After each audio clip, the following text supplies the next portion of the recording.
ஜப்பானுக்கே காரை ஏற்றுமதி செய்வது இந்தியா மீதான உலக நம்பிக்கையை காட்டுகிறது என்று பிரதமர் மோடி தெரிவித்துள்ளார். உள்நாட்டு பொருட்களை வாங்குவதே ஒவ்வொரு இந்தியரின் தாரக மந்திரமாக இருக்க வேண்டும் என பிரதமர் மோடி கூறியுள்ளார்.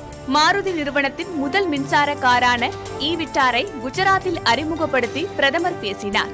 ஜப்பானிய நிறுவனத்தின் காரை இங்கு உற்பத்தி செய்து அந்நாட்டுக்கே திரும்ப ஏற்றுமதி செய்வது இந்தியா மீதான உலகின் நம்பிக்கையை காட்டுவதாக பிரதமர் தெரிவித்தார்.